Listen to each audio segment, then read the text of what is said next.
District Planning Committee on Thursday, 22nd of January. I am Councillor Phillips, the chairman of the committee. I'll just make a few introductions. On my right is Stephen King, the team leader for planning, for major developments, who is our planning advisor for today. To his right are two of the planning officers who I'll introduce when they make their presentations. On my left is Councillor Sweatman, my vice chairman, and to his left is Solomon Agutu, our legal advisor today.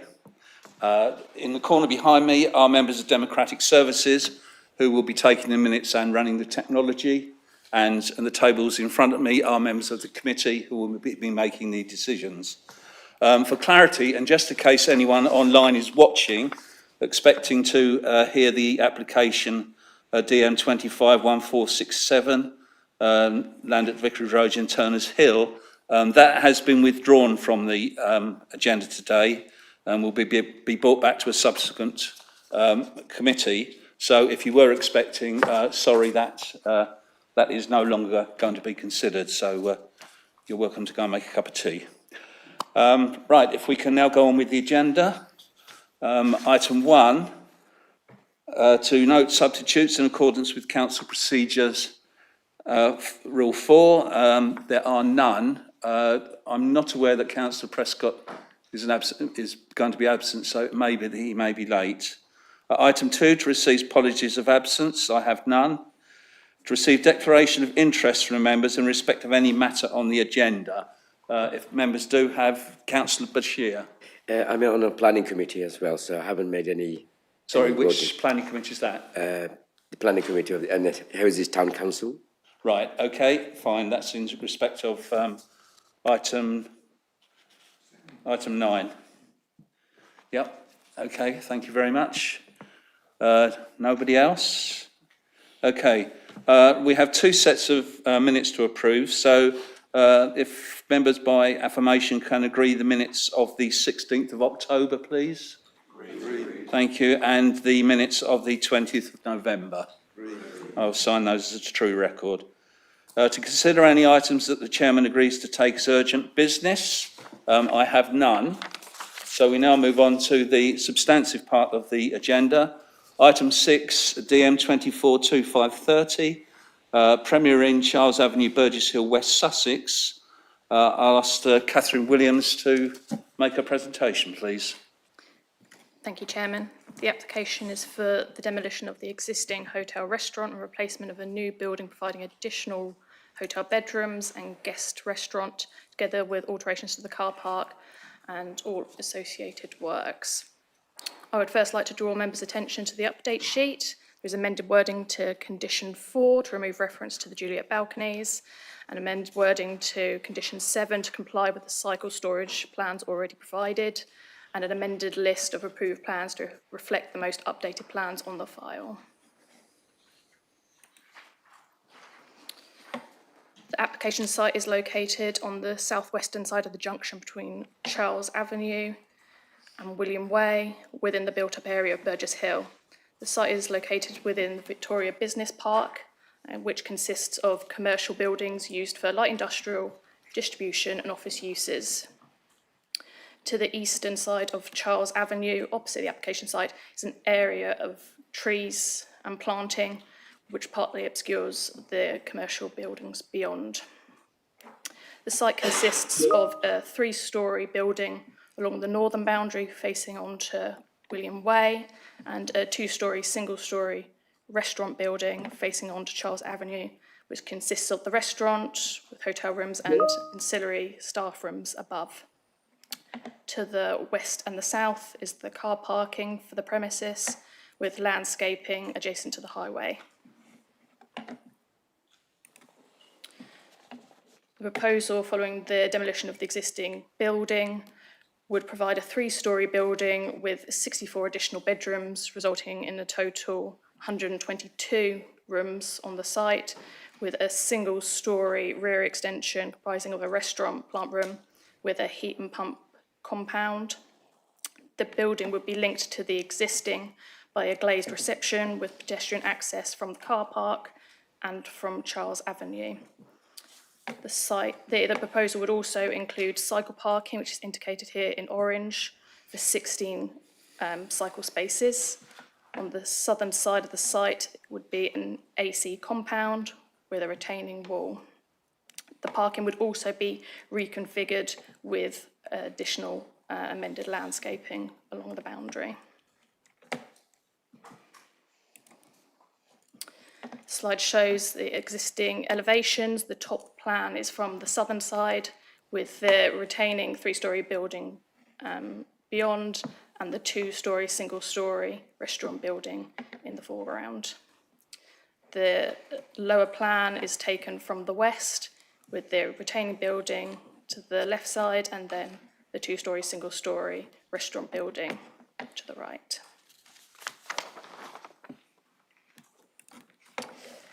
The top elevation is taken from William Way and largely shows the retaining building. Just indicated here where the cursor is the porch of the restaurant building. And then the lower plan is taken from Charles Avenue, showing the full extent of the restaurant building. Just to show the floor plan, so in orange is what is to be demolished with the restaurant, kitchen and staff rooms on the ground floor, more staff accommodation and 2 guest bedrooms to be removed as well. So 2 of the proposed elevations. The 3-storey building would be of design and materials to reflect the existing retained building on the site with white render, timber effect case cement cladding and aluminium fenestration. The single-storey kitchen extension will be clad in weathered copper colour effect fibre cement panels. So the top elevation, again, is taken from the south, facing onto the proposal with the existing building in the background. And then the lower plan is taken from the west, looking across the altered car park towards the proposal. Top plan is taken from William Way, showing largely the existing building, and it's this part here that you will see of the proposal from this elevation. And then the lower plan is taken from Charles Avenue, showing the full extent of the proposal. It's just showing the ground floor of the proposal, which has the access, which is step-free on both sides from Charles Avenue and from the car park, with the restaurant, kitchen, plant room, the compound for the heat pump, refuge store, and the ground floor bedrooms, including 3 accessible bedrooms. The first and second floors above are the same layout with step and lift access, just indicated with the cursor. So photos from left to right, all taken from Charles Avenue.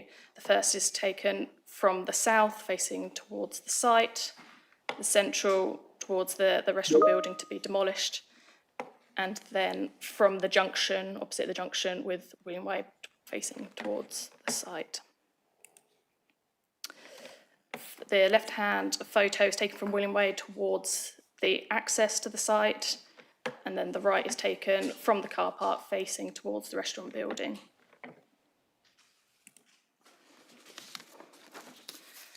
The proposal is located within the built-up area of Burgess Hill and result in intensification of the existing use on the site, which contributes to the local economy and supports tourism in the area in accordance with the DP1 and DP19 of the district plan.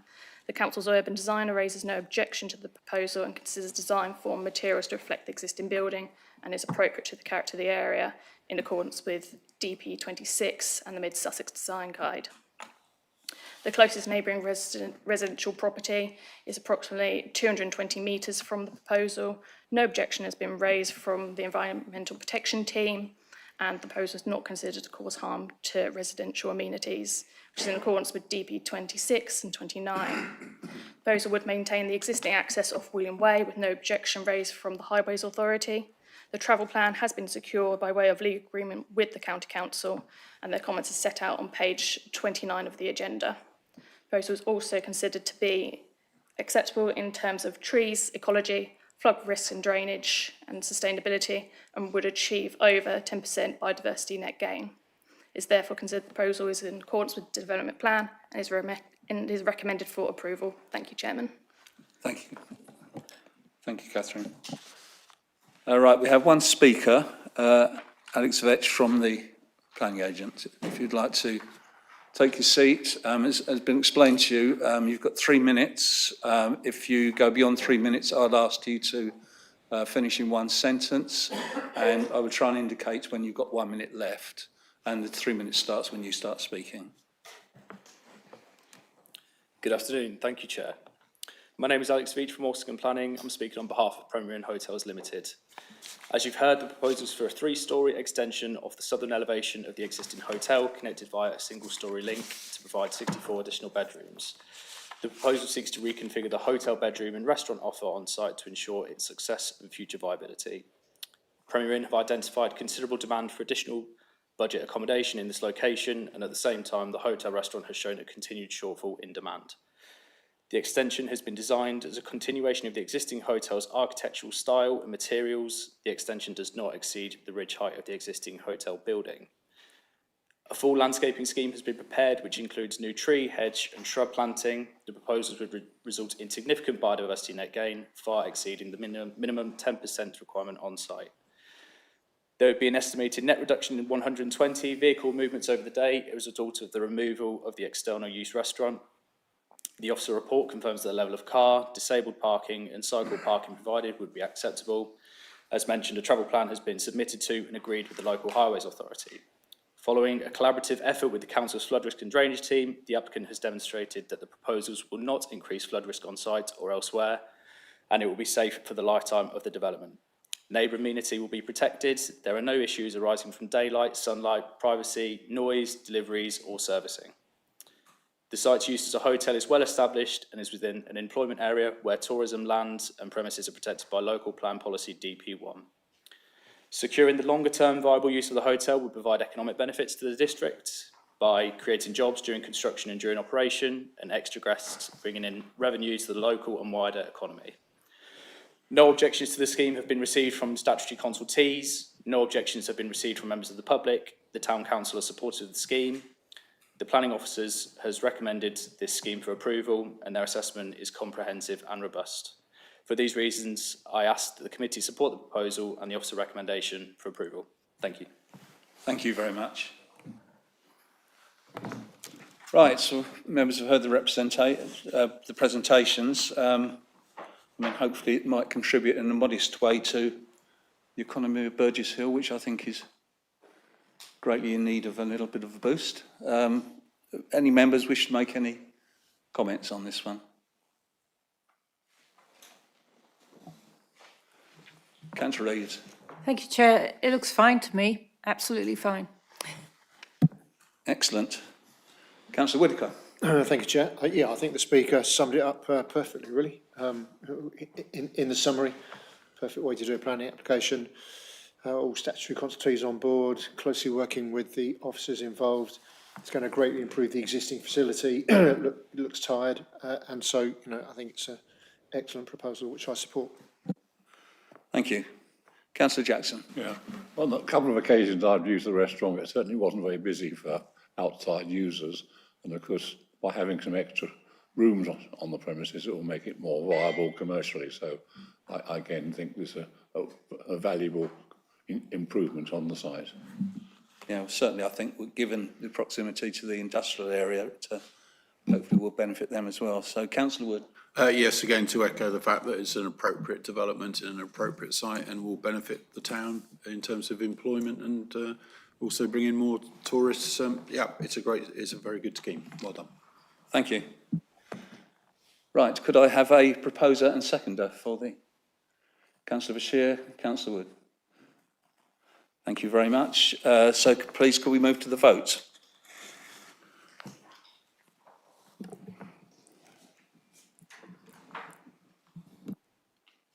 Right, thankfully the technology is working today. Apparently it wasn't last night. Right, the vote is now closed. 11 in favour, none against, no abstentions.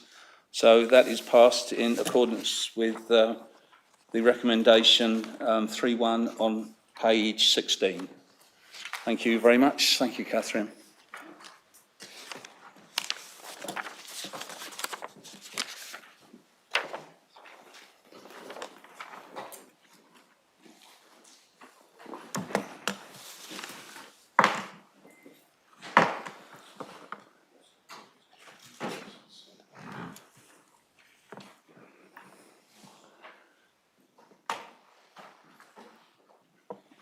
Okay.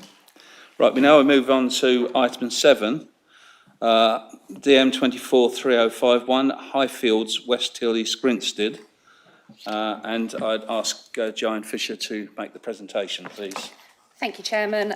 Before I start the presentation, just to draw members' attention to the update sheet, there's an amendment to a number of paragraphs in respect of the cycle parking. Following the publication of the report, the agent has advised that the actual number of cycle parking spaces on the site would actually be 14 and not 6, which is referred to in the report. And also for Appendix A, there's a list of all the plans that are being referred to in the consideration of this application. Thank you very much. So turning to the application, planning permission is sought for the demolition of the existing dwelling and the erection of a care home for Class C2, which is a residential institution, and a separate building with additional care units also within Class C2. So turning to the site itself, the application site is outlined in red as shown on these two plans and followed by the cursor here. So the application site is currently comprising of a single dwelling house and detached outbuildings within extensive grounds on a roughly triangular site. It is currently accessed by a relatively narrow drive here, set off of West Hill, which also serves 2 dwellings in this location here. So the site has a sloping topography with the existing house generally occupying the highest point, with the gardens sloping northwest, as shown here on the cursor. Houses on Dexter Drive, which are here, are set at a higher level, and the dwellings southwest and southeast on West Lane and West Hill here are also set at a lower level to the site. So the site itself is surrounded by trees, and there's a group tree preservation order along these boundaries here, which form part of the verdant character along West Hill on this northern boundary. Surrounding the site is a mixture of scale of and design of dwellings on varying plot sizes. The application site is situated within the built-up area of East Grinstead as defined in the district and the neighbourhood plan. So permission is sought for the demolition of the house and the erection of a 78-bed care home shown here, and also a 7-bed additional care unit located here. As part of the application, there would be a new vehicular access created here off of West Hill, and the existing access along here would be retained to serve the existing properties, but also to provide pedestrian and cycle access only into the site, except for emergency access. Within the site, there would be a total of 39 car parking spaces shown here, with 2 disabled parking spaces and spaces for ambulance and deliveries, with the cycle parking located here and here on the cursor. It's also sought to provide replacement trees along the West Hill boundary to mitigate the removal of the trees to provide the access, and there would also be additional planting within the site, and there'd be a secure garden area provided to serve the main care home. So just in terms of the principle of the development, this is set out in para 12.2 of the report. Just to remind members, specialist accommodation and care homes are classed as community facilities and local services under policy DP25 of the district plan. This sets out in part that the provision or improvement of community facilities and local services that contribute to creating sustainable communities will be supported, and the proposal complies with this policy. Policy SA39 of the Site Allocation Development Plan document relates to specialist accommodation for older people and care homes. The proposal accords with Part C of this policy as the site is within the built-up area of East Grinstead and is accessible to local shops, services and community facilities and public transport. National planning policy attaches significant importance to the need to provide accommodation for elderly persons. So just turning to some elevations. These are some elevations of the proposed care home, as well as these ones. So the buildings have been designed to have varying pitched elements to create visual interest and reduce their mass and scale. The buildings would use a traditional palette of materials consisting of brick, sandstone with a tiled roof to reflect materials used within the locality. So the main care home is to utilise a sloping topography, as shown here, within the site, cutting into the bank, so part of the care home would be sunken into the grounds. And the scale and form of the buildings have been designed to reflect that of a modern care home and be of a size for its intended purpose. Although the buildings are to have a large number of windows, with the extra care building benefiting from Juliet balconies at first floor, these are well proportioned on the buildings and provide a contemporary appearance. The design of the buildings are considered to be of a good quality. So I've just got a floor plan showing the accommodation and layout for the care home, and then the additional care units elevations as shown here with Juliet balconies, with some accommodation within the roof space as well.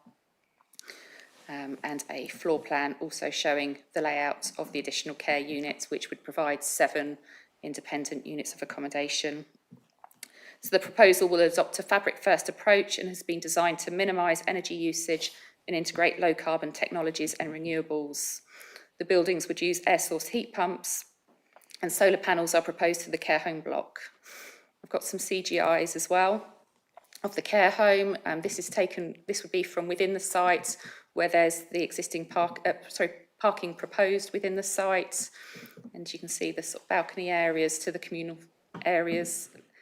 This would be facing towards Dexter Drive and a path. And this would be the garden area to the north with the secure gardens.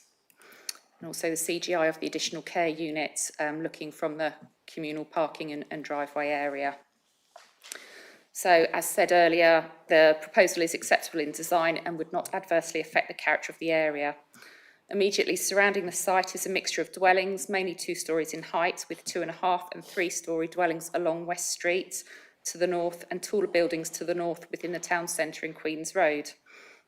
Whilst it's acknowledged the proposed buildings are to be 3 and 2.5 stories, it's considered that this will not result in harm to the character of the area, as the site is well enclosed with mature screening on the northwestern boundary. Wider views of the building may be gained from outside of the site from West Hill, West Lane and Turners Hill Road. However, the vegetation screening and the position of the buildings on the plot would minimise the impact of the development, and the buildings would be seen in context with the surrounding residential development within the town. So in terms of the new access, this is shown in this plan to be created off of West Hill. It's in a similar location to that considered by members under the 2023 outline scheme, which members resolved to approve for the residential development of the site to a care home, where all matters were reserved except access. The visibility displays are shown as these dotted lines here, and there's to be gabion walls due to the levels of the site. As you can see, the proposed visibility displays are to be considered to be suitable, and the retaining wall for the new access would not obstruct these displays. The Highways Authority has considered the proposal and raised no highway objection. They acknowledge that the access onto West Hill remains the same as the previous outline scheme and do not consider the proposal would have an unacceptable impact on highway safety, or the residual cumulative impacts on the road network would be severe. So there's a section just showing the gabion wall to be created due to the sloping levels, and then a CGI showing the gabion walls, verges, as I've already covered about the visibility displays. You'd be able to have suitable visibility displays when turning out of the site with the walls not obstructing. There would require the removal of some trees along the boundary to provide the suitable visibility displays and the regrading of the banks. And these gabion walls would measure 7.6 metres in length. Let's just Some photographs of the existing site. This is the current access from West Hill, which is quite narrow. As I've said already, this would be retained for pedestrian and cyclist access only. And it's the front of the dwelling. This is the side of the dwelling looking to the boundary with West Hill, where the proposed access is to go. And this is from the far corner of the site, where the additional care unit building is to go, looking back to the rear elevation of the house. And you can see the flats that are existing neighbouring the site, just in the distance. Number of boundaries, this is the boundary with Dexter Drive. You can see some houses here along Dexter Drive, which do sit at a higher part of the site. This is the boundary with properties on West Lane, which are set at a lower level. And this is the boundary with West Hill, where the proposed access is to go. Just some of the existing access turning into the site. Looking back along to West Hill, where you can see varying heights of houses, and just the existing entrance gates into the site. And then finally, photographs from West Hill itself. So this one is looking approximately at the location of where the new access is to go, which approximately is sort of level here, because it's sort of between the boundaries of 26 and 28. And that's just looking back up West Hill itself as well. So just turning to some other issues, which are all set out within the report. In terms of residential amenity, this is set out in detail from para 12.43 of the report, with the details of the distances of the main care home building from the flats, properties on Dexter Drive, and those here on West Lane itself, and details about the extra care home building with the distances with properties along West Lane, and also details about the distances from properties of West Lane with the access. All of these are considered to be acceptable, and there is to be vegetation screening on the boundaries, which would be remaining and enhanced, which would further mitigate this impact. As such, it's considered the proposal would not result in significant detriment to the amenities of surrounding properties, nor would result in an overbearing impact. In terms of trees, I have touched upon that a number of trees would be removed to facilitate the proposal, including the access, as well as some of the trees within the site.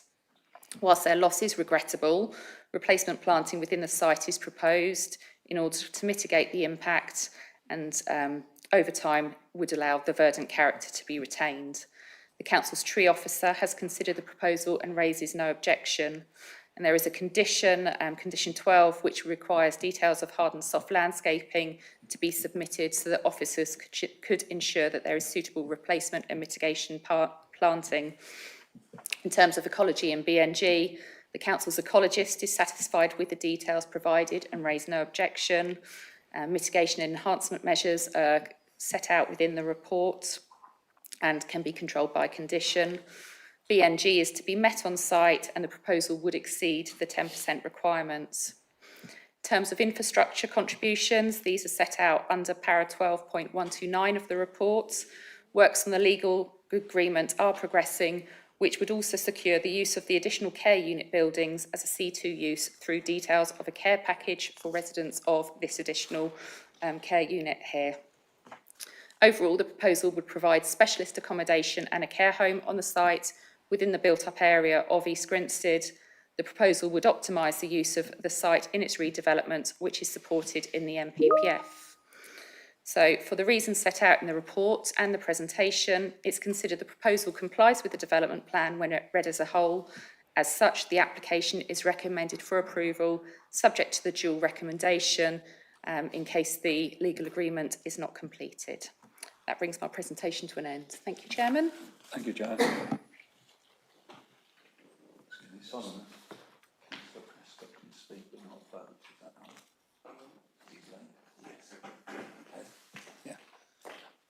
Just to clarify, Councillor Prescott, you'll be able to take part in the discussion but not vote on this particular application. Yeah, not a problem. Thank you. Right, we have two speakers. The first speaker speaking against is Malcolm McFarlane. As explained earlier, you've got the 3 minutes, and the 3 minutes will start, and I will try and indicate when you've got 1 minute left if you're still speaking then. So when you're ready. Thank you. I'm a resident of West Lane. My name's Malcolm McFarlane. I and the residents of the lane wish to highlight to the committee that we do not consider that West Sussex Highways Department have properly assessed the dangers that will be caused to road users of West Hill and West Lane if the planning permission for this development, as recommended, is approved. West Hill is a very busy road and becoming busier by the day. It is a steep hill, and when you pass the existing access into Highfields, West Hill widens and traffic naturally accelerates down the hill past the entrance to West Lane. The proposed access into the proposed development is just up the hill from the entrance to West Lane by only a few hundred feet and is on the steepest, fastest part of the hill. Because West Hill is a steep hill, the access into West Lane is inevitably at a sharp angle to lessen the slope onto the hill, and it has a retaining wall on one side of the lane which hides cars exiting the lane. In order to exit West Lane safely, it is necessary to edge out of the lane to see if there is any traffic coming up the hill. This is necessary whether you are turning left down the hill or turning right up the hill. If you're turning left down the hill, you inevitably have to cross into the opposing carriageway in order to complete the turn. As a consequence of that, in order to exit West Lane safely, cars exiting always wait until no cars can be seen at the top of the hill. Only then do drivers edge out to look down West Hill and then make their move. There are frequently close shaves with traffic in West Hill, particularly when cars exit to the right up the hill. When exiting to the right up the hill, cars leaving West Lane accelerate up the hill to stay clear of cars coming up behind them. Those cars will be accelerating into the very point where cars would be exiting from the proposed access. You can well understand from that the significant danger that could be caused if the proposed development and access is approved without significant safety measures being incorporated into the planning conditions. When planning application for the access was first considered, one of the planning committee members came into West Lane to try out the exit. He said it was one of the scariest exits he'd ever encountered. His concerns were ignored by the Highways Department. I've been informed by the Highways Department engineer who assessed the aspects of the planning application that he did not drive into West Lane to see how you exit it. Without doing so, I cannot see how the highway engineer could have properly assessed the situation.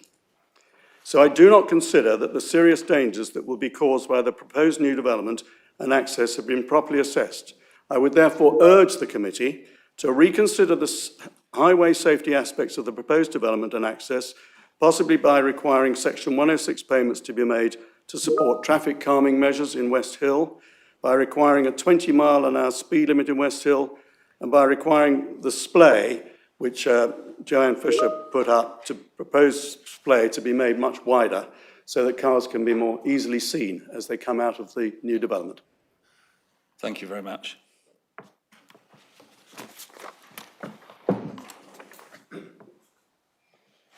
Right, the next speaker is Miles Young, speaking on behalf of the applicant.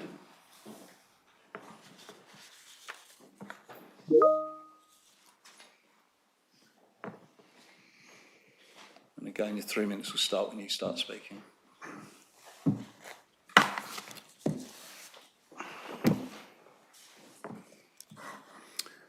Chairman, members, thank you. I propose to speak less about the planning application. You have, after all, a robust officer report and you know the site, but more about what distinguishes our clients from the previous applicants here and what will happen if you were to resolve to grant planning permission today.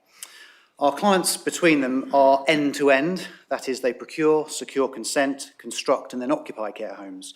Thus, unlike many speculative proposals, our clients, given the chance, will deliver and then remain involved as a key part of the local community. A little more about them. Igloo provide the certainty of a fully funded proposition, whilst EQ already operate 5 care homes. They are rated CQC good with elements of outstanding. 3 more of them are opening this year and 5 more in 2027. If planning permission is, as we hope, granted in East Grinstead, then construction would commence this spring, with the care home opening in 2028 and the additional care units that you saw becoming available in 2029. Our clients operate care homes in clusters. Indeed, their requirement for East Grinstead is part of a group of Surrey and West Sussex care homes, which also include Red Hill, which opens in March this year, and Hawley and Horsham, which go to planning committee in their respective locations next month. These clusters are important for procurement, staffing and management. Whilst EQ Care provides general nursing care, they also offer specialist dementia care, and that's particularly important in an ageing society. Mid Sussex has a high proportion of elderly residents and, by no coincidence, a dementia diagnosis rate well above the South East average. New care homes bring various benefits. In addition to modern facilities like wet rooms, communal areas and accessible gardens, they help relieve pressure on existing community care facilities. They generate employment across a range of job types, including nursing and specialist carers, janitorial staff and management roles. Crucially, the care home will address the demand for additional care beds as identified in recent evidence supporting your local plan examination. Care homes are also a very important part of an effective housing market, releasing up to half a dwelling on average for each care bed that is occupied within the care home. Chairman, members, the proposed care home will make a difference to the lives of many elderly residents, their families, staff and local businesses. The development is ready to proceed. The Town Council resolved to support it, and I heard that shortly before this meeting the Section 106 agreement is now finalised and ready for signing and includes funding for the traffic calming measures that were referred to earlier. We commend the proposals to you and respectfully ask you to follow the officer recommendation. Thank you. Thank you very much. We haven't got anyone from West Sussex Highways here today. Did you want to make any comment, Joan, especially about the comment about the 106 agreement? I was just going to cover highways in general. So I can confirm that the highways officer did visit the site, and as set out in the report, they are satisfied that the proposal would have suitable visibility displays. When they considered the application, assessed the access in terms of that with West Lane and the intervisibility between them, and they considered that that was to be acceptable, and that was covered and set out within the road safety audit which accompanied the application, where no concerns were raised, set out in the road safety audit. Also, just to flag again that in the 2023 scheme that members resolved to approve, the access is in a very similar location to that which members supported, and there have been no material changes to policies since the consideration of the previous scheme to justify a different decision in terms of highways. In terms of the infrastructure contributions, there's libraries and TAD, and the TAD contribution would be spent towards either the A22 improvement scheme and or traffic calming measures in the vicinity of West Hill, and so that would secure road safety measures or traffic calming measures on West Hill itself. Thank you, Chairman. Thank you, Joan. Right, members, any East Grinstead members wish to...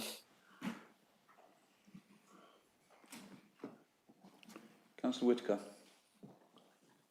Councillor Peacock, Chairman.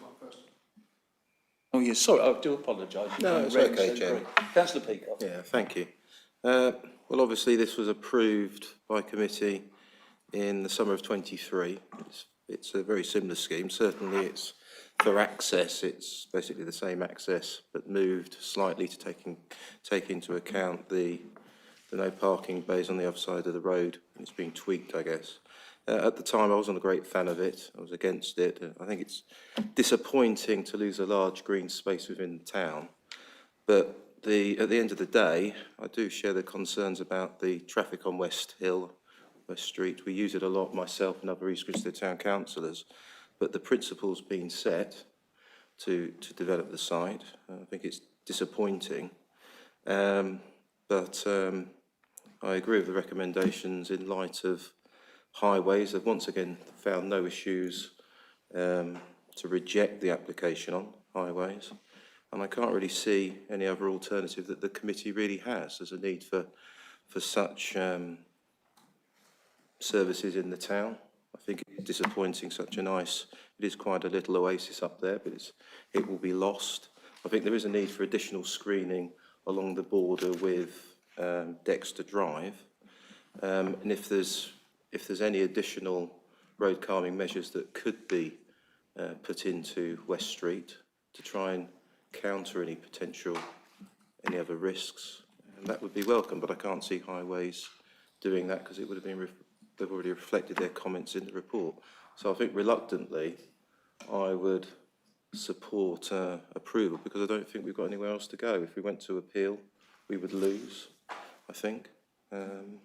So I can understand the residents being disappointed. But yes, I would support approval reluctantly. Thank you. Yeah, just a comment, the members that did do the site visit on Monday, we did in discussion with the agent and the officer suggest that there should be some more screening on Dexter Drive, and I think there is an agreement that's going to be considered, is it in conditions or informatives, wasn't it? So. Do you want me to clarify? Yeah, please.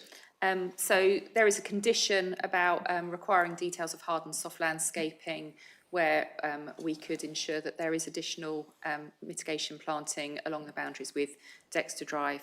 But if members were to resolve approval, we could, or you could suggest that we have an informative just to make it clear of the expectations as part of that hard and soft landscaping scheme for additional planting on that boundary.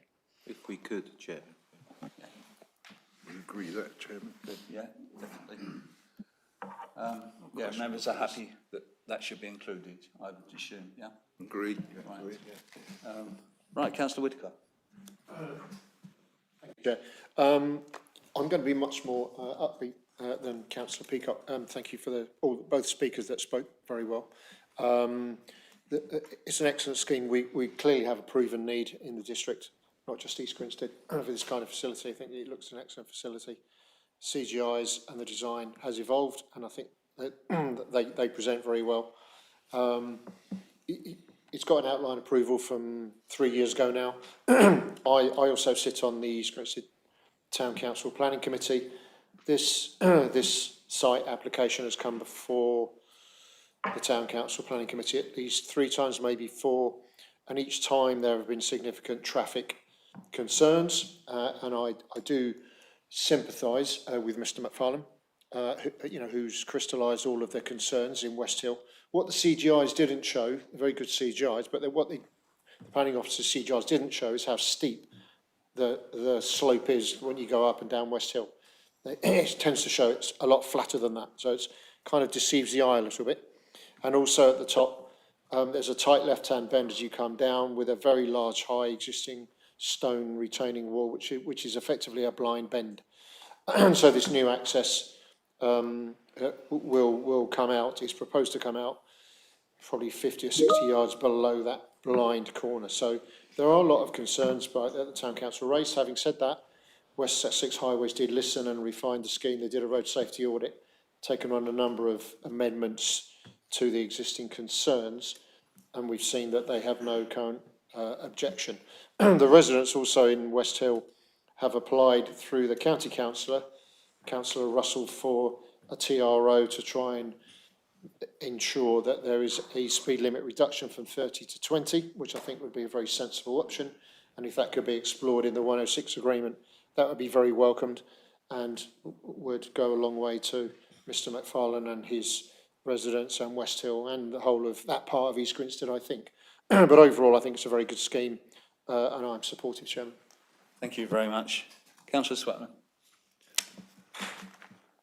I'll probably let the other members talk, Chairman, because I think what I was about to say has already been said by my council colleagues, but I will say that there is a need for care homes within our district, and DP25 reflects that in one of our policies.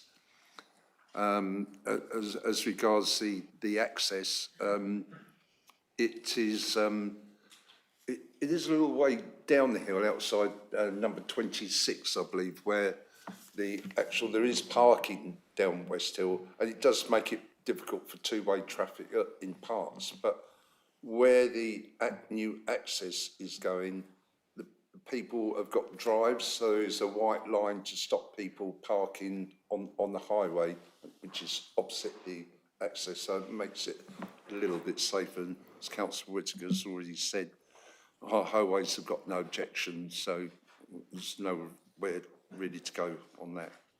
Thank you. Thank you. Councillor Bates.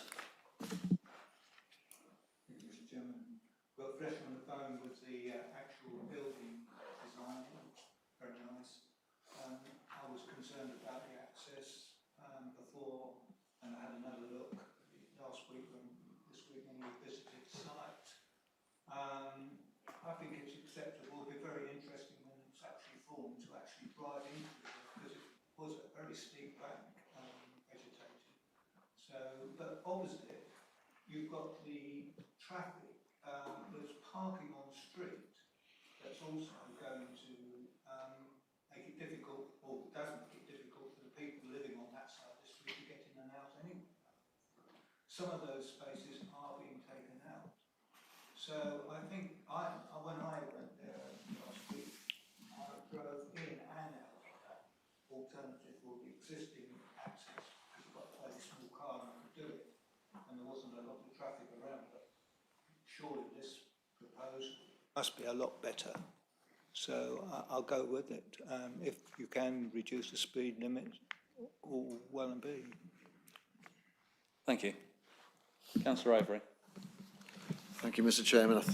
Most of the points I was going to raise have actually been done. Somehow I got shunted down the line here. I don't know what happened. Yeah, sorry about that. But so yeah, I mean, overall, I think there's a great need for care homes and the like. We have an ageing population, and a lot of them retire to Sussex, and I think we have a larger proportion than most counties in actual fact. So I think it's a very needful proposition.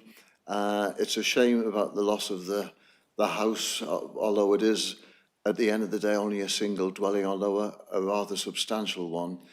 And I was going to pick up on Mr. McFarlane's points, which I think are very relevant. I couldn't make it on Monday, but I've been up that road many a time, and it's really busy. And I can imagine it is quite a challenge to get out of that junction. So I think an element of speed calming, traffic calming would be appropriate. But I think Joanne in the Section 106 agreement has already referred to that being taken on board. So I think we just need to keep a close eye on that. But overall, I think it's a good scheme, which I will be supporting. Thank you. Thank you. Councillor Jackson. I visited the site a couple of years ago and voted in favour of that particular scheme. I also visited on Monday, but this new scheme looks much more viable, providing well-needed care facility. Just two things I'd like to say. One, of course, is I welcome the fact that it's going to be renewable and having photovoltaics on the roof of the main building. That will obviously sort of be environmentally very friendly. And the other concern was, because it's a fairly large footprint of a new building and a car park, the site slopes downwards and to the west. Water will start to pool down when you've got heavy rain, and they have actually addressed this problem of surface water drainage of collecting it in the bottom of the site and then pumping it up or seeing it gets into the main surface water drainage system in the road. So that's one area which has been addressed, but I think it's very, very important that that is done properly. Thank you. Right, if no one else wishes to speak, could I have a proposer, please? Councillor Sweatman, seconder. Right. Thank you, Councillor Whittaker. Right, if we could move to the votes, please.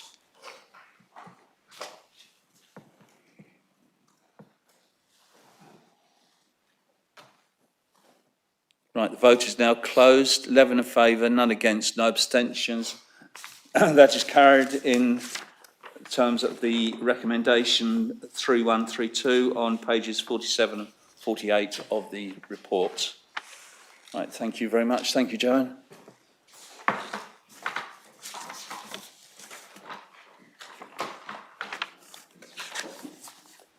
Right, yeah, as mentioned earlier, item 8, DM 251467, that has been withdrawn and will be coming back, not necessarily to this committee. I believe it will be going to the other committee in three weeks' time, but whichever way, it will be coming back in about a month's time when the outstanding issues have been resolved. Ready? Right, so we will move on to item 9, DM 243077, Sussex House, Paramount Road, Haywards Heath. And I'll ask Susan Dudley to make the presentation, please.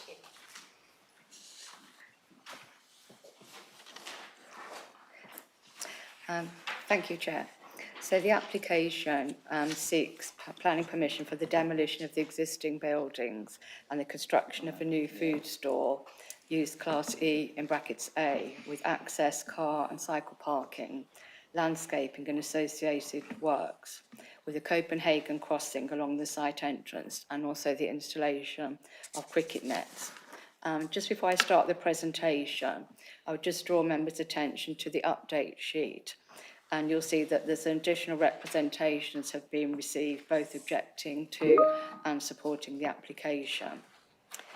The CEMP pre-commencement condition has also been replaced with a compliance condition, as the applicant submitted a CMP which has been reviewed and agreed by West Sussex County Council. Starting first with the location and block plan. The site is located on the east side of Perrymount Road and contains a two-storey vacant office building located towards the rear of the site, with two further buildings located on the frontage. The first being in use as a two-storey detached retail unit with offices at first floor, and then the two-storey Budgeons, which had a post office within that. Immediately to the east of the site, on the opposite side of Perrymount Road, is the Waitrose store. To the west of the site. And to the east of the site is the Heath Recreation Ground, which includes the Haywards Heath Cricket Club. And then there are some three-storey dwellings alongside Park View, which is accessed from Sydney Road. To the north of the site, there are a mix of two- and three-storey detached properties and flats along here with commercial uses at ground floor. And there is a row of lock-up garages on the actual boundary of the site. So the site lies within the built-up area boundary of Haywards Heath, and the rear of the site adjoins the boundary of the Heath Conservation Area. So the block plan just shows a closer view of the site, so you can see the existing office buildings and the two frontage buildings, quite a large car parking area, mature boundary planting located here. So this next slide is just an aerial view of the site. This is Sussex House here, the two frontage buildings. This is Perrymount Road. We've got Waitrose here, and then the Heath Recreation Ground, and you can see the cricket pitch located there. So this slide shows the layout of the site. So the retail unit will be located to the rear northeast corner of the site, with landscaping around the edges, and car parking to the west and south of the site, with access on Perrymount Road, with a soft landscape buffer shown on the front boundary. Servicing and delivery area for the store would be on the southern side, with a ramp down which goes to a dedicated loading and unloading area. An air source heat pump and other plant will be located to the rear of the building, and that will be enclosed by acoustic fencing. The Copenhagen style crossing located here at the entrance to the site on Perrymount Road. There will be 97 parking spaces, including 6 disabled, 10 parent and child spaces, and there'd also be 6 active electric vehicle charging spaces with 20 passive spaces for future use. Cycle park provision is also provided with 30 cycle spaces, 10 long stay for staff and 30 for customers. The staff parking will be located here and the cycle parking for customers here. and here. There are a cricket net also proposed to be constructed along the boundary of the site, and that's shown by this red line here.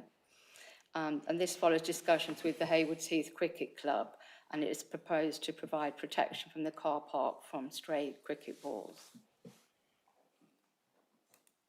So this just shows the elevation, the west and east elevations.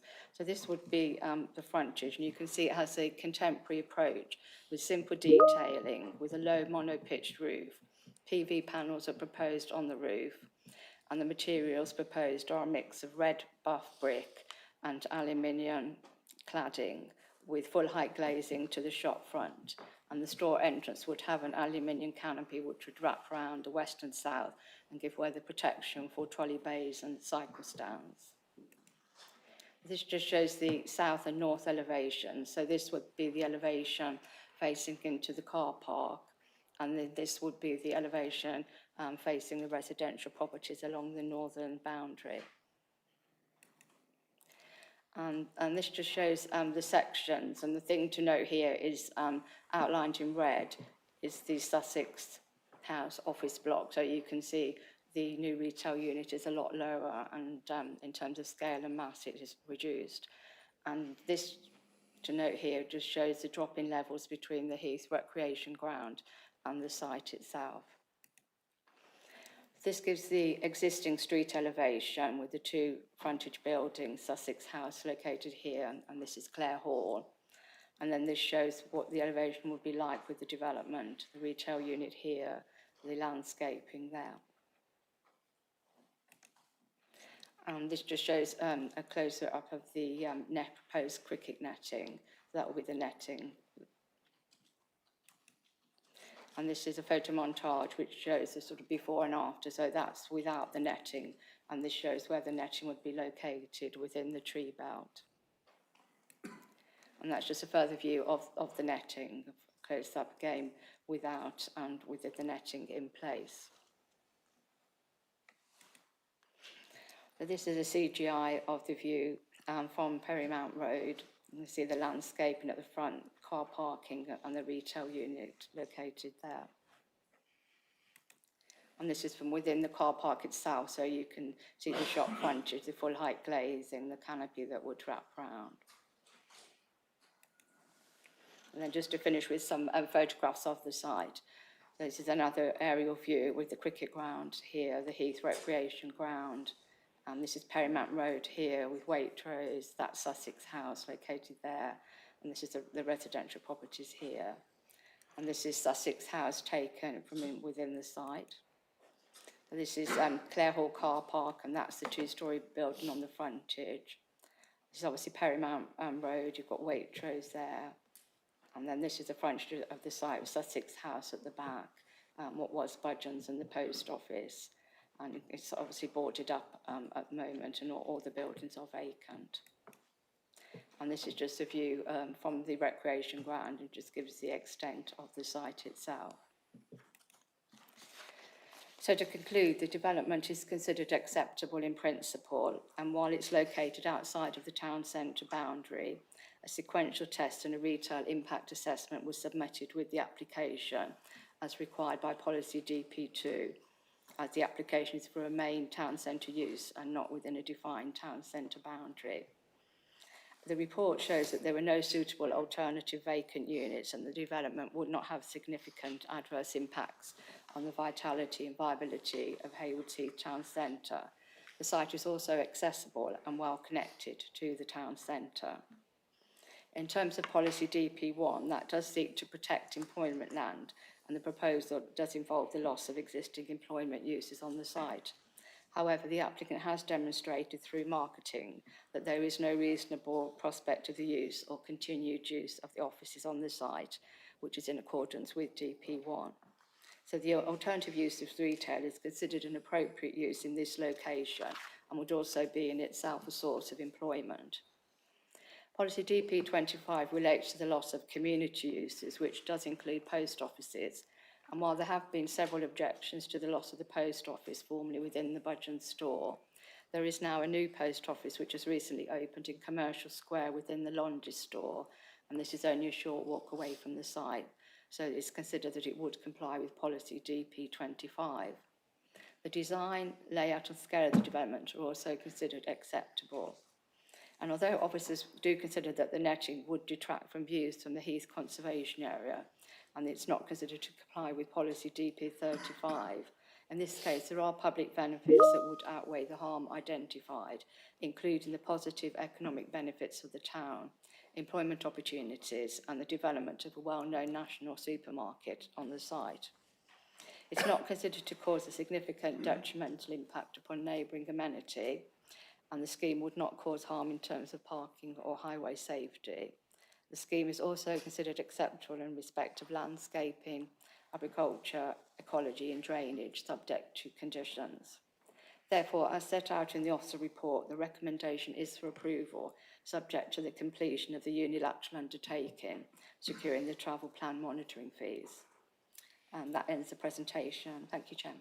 Thanks, Susan. Right, we have 4 speakers. The first speaker is it Jonathan or Guy? Well, I'm Jonathan Guy, so... Right, okay. Mr. Thornett, speak against. Well, on his presentation, he's actually put Jonathan. So.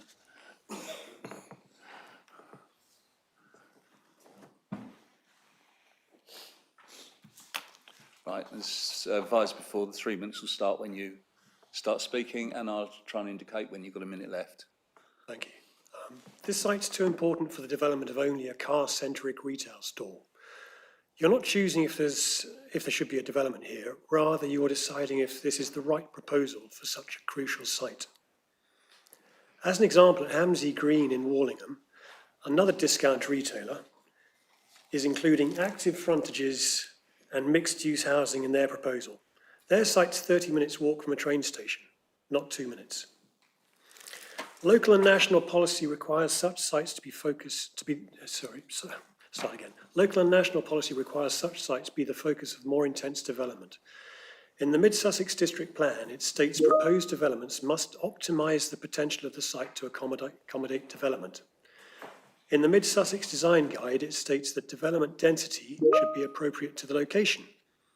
In the NPPF, it states that development proposals should realise opportunities from existing transport infrastructure, for example, in relation to the scale, location or density of development that can be accommodated. And also, local planning authorities should refuse applications which they consider fail to make efficient use of land.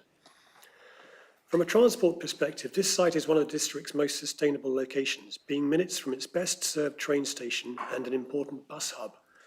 This area already supports high-density mixed-use development at the nearby Perry Mount Apartments and Premier Inn, which have active frontages and well-designed public realm. Members should be concerned about the employment claims. 40 apparent full-time equivalent jobs are cited, but these are short-hour contracts. There's no assessment of jobs lost from the site. You're being asked to accept a net economic benefit without the evidence to support it. The public realm on Perry Mount Road has been improved thanks to local policy goals. The Haywards Heath Town Master Plan identifies Perry Mount Road for public realm improvements to create a more attractive environment, especially as the northern end of Perry Mount Road serves as an important interchange between buses and the train. The Mid-Sussex District Plan states that developments must contribute positively to public realms and should normally be designed with active frontages facing streets to provide natural surveillance. This proposal removes 2 active frontages and replaces them with 40 metres of blank, inactive edge opposite the bus hub. That undermines safety, natural surveillance and the council's own town centre objectives. There is no credible secured by design response to that harm. It's contrary to the approved policies. The traffic assessment inflates the baseline impact of the existing site by including trips from the mothballed Sussex House. This serves to reduce the traffic impact of the proposal. It also deducts 40% of trips generated, labelling them as passing trade, without providing the evidence required by the research they themselves cite. As the assessment is misrepresentative, the impacts on the roundabout and the local roads will be understated. Sorry, your time is up. Could you finish one sentence, please? refusing this application would be entirely consistent with national policy, your own district plan and best practice planning, and create a valued legacy and not a missed opportunity. Please refuse it. Thank you.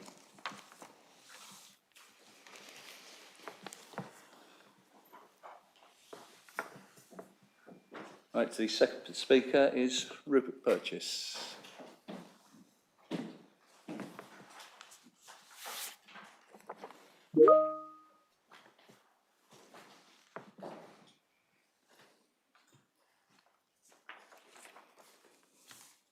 Hello, my name is Rupert Purchase. There are two large food supermarkets in the vicinity of this application, plus a Londis in Sydney Road. Is there a need for a third supermarket? The Paramount Road site is near the railway station, and after demolition of the existing buildings will be a brownfield site, thus fulfilling the conditions recommended by this government for the construction of affordable housing. The government web link site is titled "House Building Around Train Stations Will be given default yes." Combined with the demolition of the adjacent Clare Hall and, in my view, the shops adjacent to this site, there is the opportunity here for an imaginative and affordable housing development incorporating a new community centre. A third supermarket will waste this opportunity. The speed and density of motor traffic in Hayward Heath in general creates problems for pedestrians. Traffic is far too fast. The police show no interest in calming traffic speeds. This is especially true for commuters crossing the roads which converge on Commercial Square, Hayward Heath. A new supermarket will increase traffic in this area, and the proposed solution to this problem, a Copenhagen crossing, is inadequate.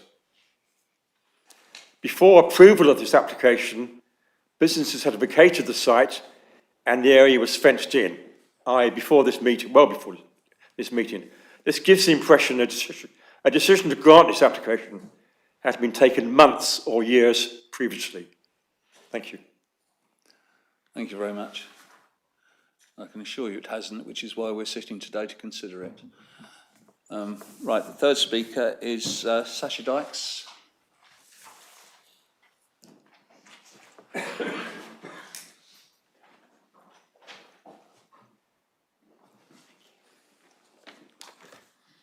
And again, 3 minutes will start when you start speaking.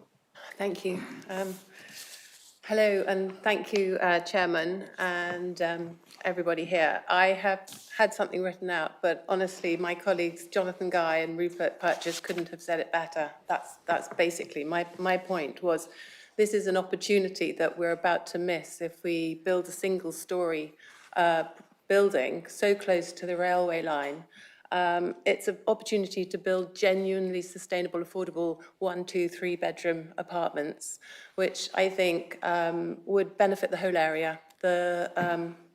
Not only in terms of providing apartments that young people can afford, the villas and 3 bedroom houses, which are for sale, are so expensive. I think we need to really look at this. It means they wouldn't have to get in their car every 5 minutes because the shops are on their doorstep, the train is on their doorstep. And it's not the fact that I don't want a supermarket there, it's why can't we build more, take more advantage from the site?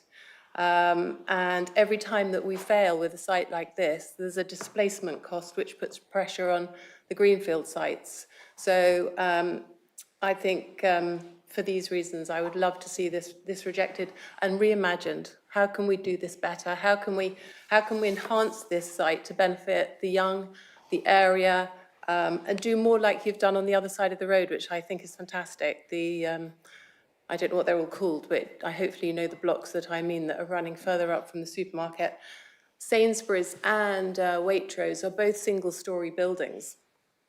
And I can't see that a third supermarket there, again, single-storey, would really add a huge amount of value. So I'm basically supporting everything my colleagues here have said, I feel very passionately about Haywards Heath. I want to see it improved, and I think there's so much opportunity there. Please think hard about your decision. And that's it. That's all I've got to say. Thank you very much. Thank you.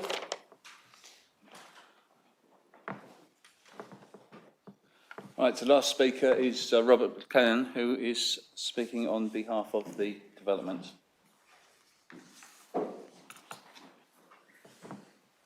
Again, your 3 minutes will start when you start speaking.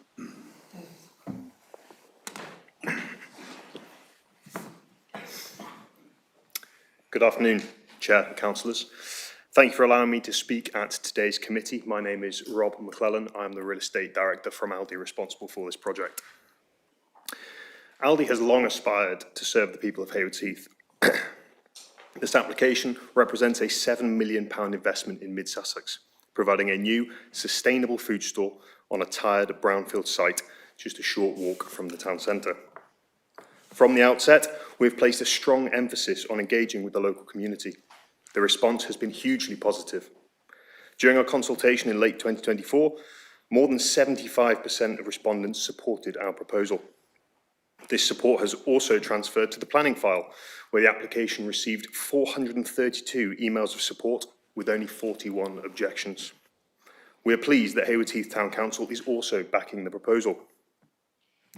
I'd also like to place particular emphasis on our positive engagement with Haywards Heath Cricket Club, our immediate neighbours.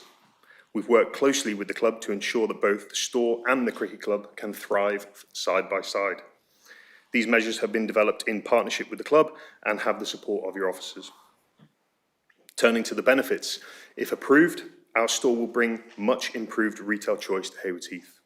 Aldi is the UK's cheapest supermarket, and the need for access to high quality, affordable food has clearly been a key driver behind the community support. The store will create around 40 new, well-paid jobs. There will also be further employment during construction and in the supply chain. We are committed to recruiting locally, so most of our colleagues will live nearby. We've worked closely with West Sussex Highways, and they have no objections. The site is designed for easy and safe access, and we're providing a new Copenhagen pedestrian crossing on Perrymount Road. Having an affordable supermarket in walking distance of the town centre will reduce the need for car journeys to stores further afield. Deliveries will be scheduled outside peak hours to minimise disruption. This will be controlled by planning condition. Our delivery system is designed to be efficient and quiet, with products moved straight from the lorry into the store. Sustainability is at the heart of our plans. The new store will include solar panels, heat recovery systems, and energy-efficient LED lighting, among other measures. I'm proud to say we also work with local charities and food banks. Through our partners Neighbourly, donating surplus food every week. In summary, this proposal is about the real benefits for Haywards Heath: more jobs, more investment, and a better access to affordable food. There are no objections from technical consultees, overwhelming support from local residents, and your officers have given a strong recommendation for approval. I hope you will agree with your residents and your officers' recommendation and help us bring these benefits to Haywards Heath. Thank you. Thank you very much. Right, would either of you like to respond to the speakers? No? Right. Okay, well, I mean, I suspect members would prefer to see some sort of housing on the site, but the fact is that, you know, we can only consider the application in front of us today and whether it does comply with council policies. So I open it for members' discussion. Councillor Bates. Yes, Mr. Chairman, yes. I think this is the wrong location for this particular store, and I would suggest the housing was a better benefit for the area. It's a transport hub. And the other thing is that this application has been in an awful long time. It hasn't been decided upon. And so some of the comments are sort of outdated because, you know, the post office has moved and it's quite good. This is a transport hub. It's okay for housing. there's a lot of congestion in the area at the present time, and it's going to get even worse with the sort of movement that you get from a store like this.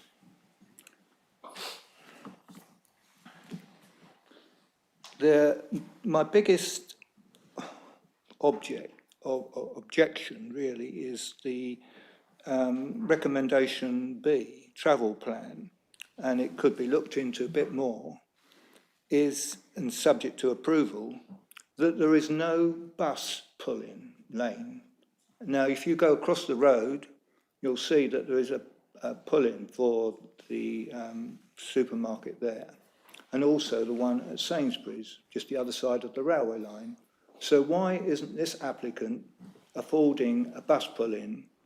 The bus stop that's there at the present time is going to reduce the width between the shelter and the wall of the supermarket to too narrow a distance, and that should be wider. So it's really pressing the whole application. It's not really suited. The parking provision is stated as being under-provided, so you're going to have people coming in looking for somewhere to park. In fact, I did go into one of their stores one time, a very similar sort of parking size arrangement here, and I had to drive out and go away. So I don't know where customers will go once that car park is full up. People are going to be driving around in the car park looking for a space to come up. I don't think it's going to work. And then the irony of it is there's a big word in this council called churn at car parks. And it's mentioned in the report that people are only going to spend 20 minutes coming into this to do a weekly shop. They've got to find somewhere to park. They've got to get into a shop. They're going to look around, do all their shopping, pay and get out. No, you're not going to do that in 20 minutes. So in the meantime, you've got more and more people trying to come in to the car park. Cars are not moving out. So I just really think there'll be a lot of congestion developing. Recently, I happened to see another major store being built, or has been built, on the outside of a town. It's about 20 minutes from Haywards Heath.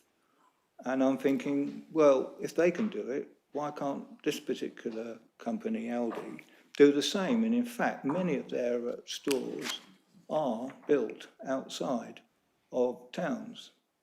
And if they are built in towns, the irony of it is they don't have car parking. So that's that point. Of course, it's the gridlock. Additional traffic can only mean more congestion. And I do not want to sit in the traffic lane coming out of Clare Road for 30 minutes trying to get into the road,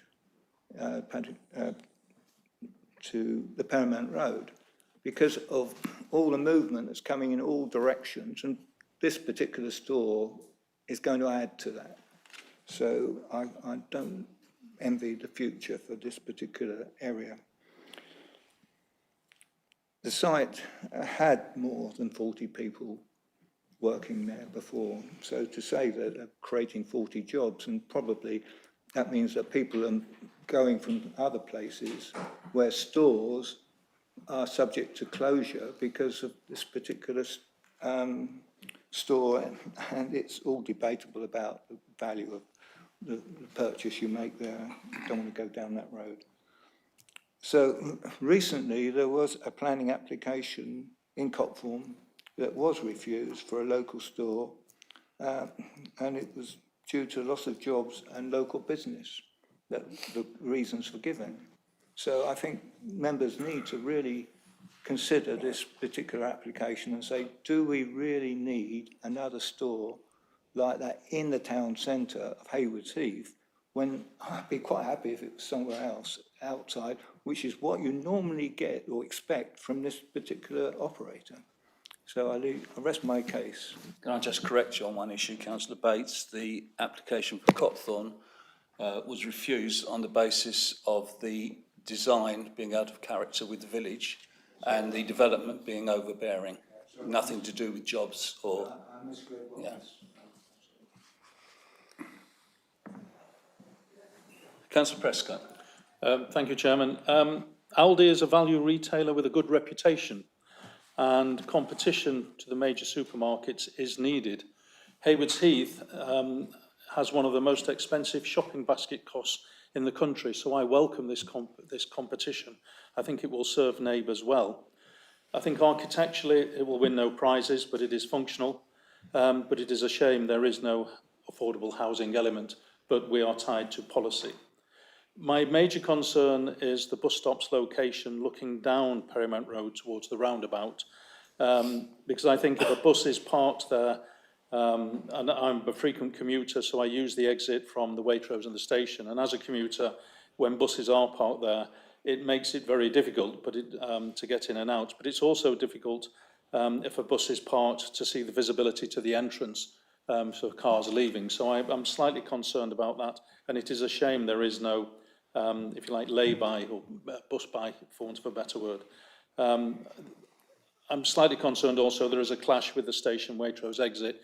It can be busy there at certain times of night, so I think there will be just some challenges. However, just on a pure supermarket competition basis, I do support this application. Thank you, Chairman. Thank you very much. Councillor Sweatman. Thank you, Chairman. Yeah, I take on board Councillor Bates's comments, but in that I think there's a lot of what-ifs. I quite agree with Councillor Prescott. I think Haywards Heath are lucky to have hopefully lucky to have a Aldi store, a budget store. They've got a very, very good reputation. And equally in East Grinstead, where I come from, a Lidl has just opened right next door to an Aldi. And as regards competition, Aldi store went down a little bit for about a week, and it's back up to its normal busy time. So I think as regards the highways have got no objection to this, so there's nowhere for us to go really on that.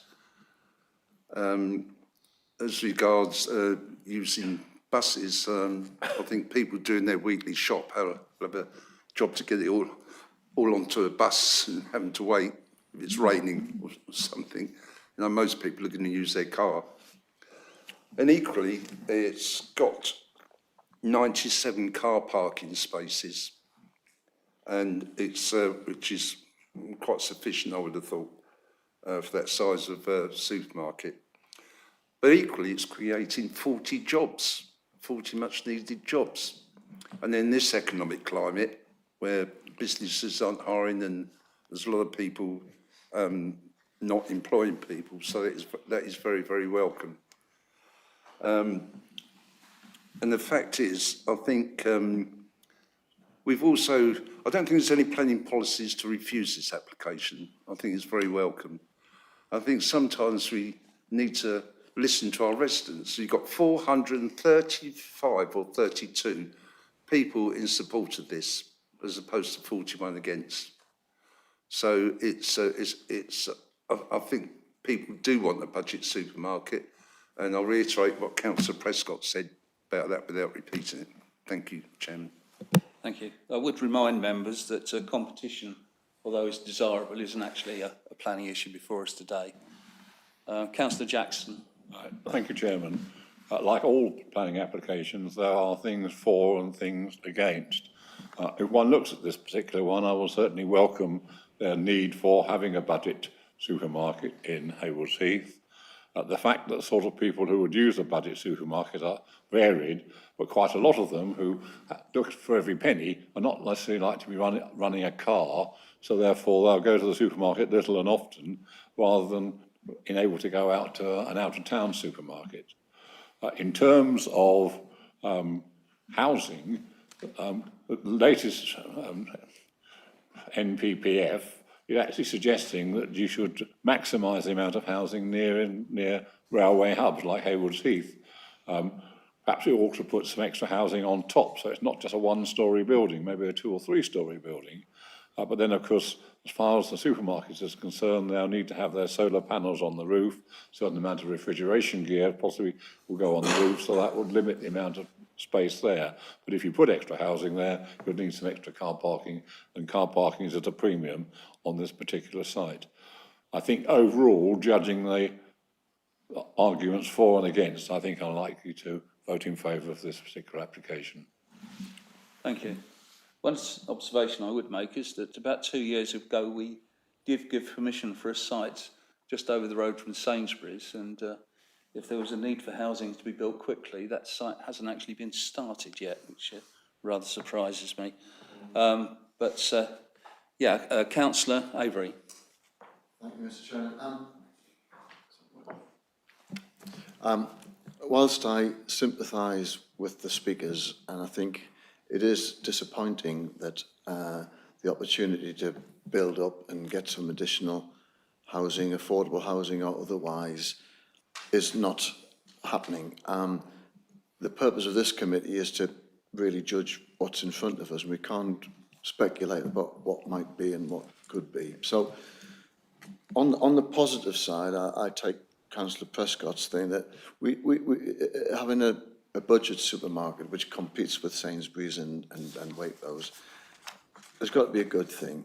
And there's been quite a lot of development that we've passed through this committee up Perry Mount Road, and they need somewhere to shop. It can't all be houses or flats, or it all becomes overburdened and with no facilities. So town planning is a balance of commercial, residential, and so on and so forth.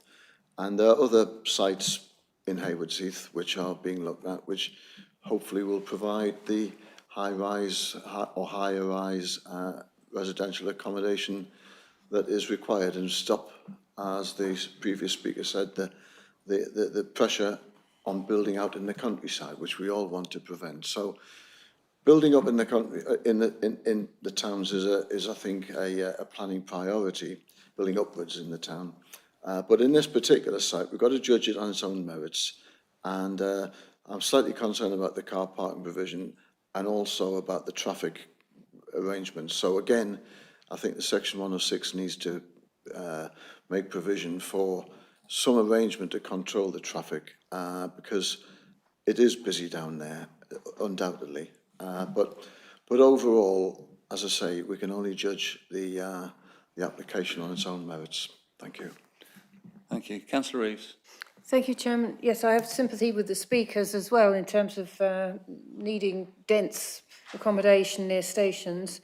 But I live near Lidl in Burgess Hill, and I can say a lot of people from Haywards Heath drive down to Lidl because it's cheaper. So there is a demand, definitely, for a cheaper store. I'm wondering if we could ask for a bus lay-by as a kind of condition. And I'm also wondering whether there's no actual access into the park. If you lived the other side of the park, you'd want to be able to walk across the park and in the back way. Is there any way we could ask for that? I'm very much in favour of permeability to avoid people getting into their car. Thank you. Thank you very much. No doubt you could mention that to county highways. Would either of you like to? Highways haven't asked for that, I think. No, but there's no harm if we mention that councillors were quite keen on it. Are there any other comments either of you wish to? I could just... Yeah, and just in terms of an access into the park, as I showed on the cross-section, there is quite a difference in levels, so it would be quite difficult to do that. We did explore that at one point, but I think logistically it would be difficult to provide that. Right. Do any other councillors wish to speak? In that case, could I have a proposer? Councillor Sweatman, seconder. Councillor Prescott, could we go to the vote, please?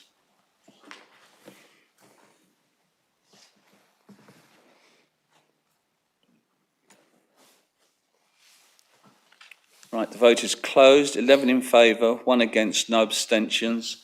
Therefore, it's passed in as per the recommendations clauses 1, 3, 3.1 and 3.2 on page 176 of the report. Thank you very much.